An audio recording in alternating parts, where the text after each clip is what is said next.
Who are the best League of Legends teams to not win the World Championship? I know, Mara, let's get into it. Faker's SKT T1 rampaged through 2015, but they weren't without rivals. EDG beat them in their first ever MSI, but you can't not talk about the KOO Tigers for Season 5, one of the most beloved teams in League history. The Huya, GE, KOO, and eventually ROX Tigers went through so many name sponsors because they weren't backed by any big money, or any money at all, really. Smeb, Lee, Kuro, Prey, and Gorilla went face to face with the huge orgs of the era who had extensive resources like SK Telecom, while on a shoestring budget, and did shockingly well as just a group of friends who promoted up into the LCK. In other videos, I've talked about gameplay first and foremost for the teams which we've mentioned, and the Tigers did have that in spades. They were blisteringly fast and effective with teleports, and they even invented the Juggermore team comp of the era, which focused around Kog'Maw backed by multiple enchanters, and that had to rely on the great team play of this team and the positioning of Prey amongst other carries. So as said, they didn't have the big money of SK Telecom, KT Rolster, or other teams. In fact, they didn't even have a coach at first, and they barely had a functioning team house. But this didn't hold them back, and they approached every game with smiles on their faces and occasionally crazy outfits and poses for their fans as well.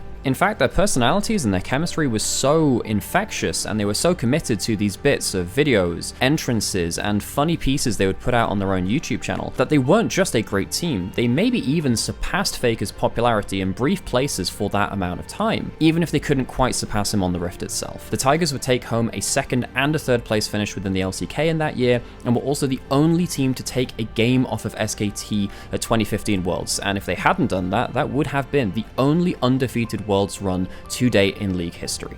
After losing out on the largest stage in League of Legends, they bowed out to the applause and cheers of adoring fans in Berlin with the grace that they've become remembered for. Who do you think was the best team to not win Worlds in 2015? Let me know in the comments, and stay tuned for Season 6 and beyond.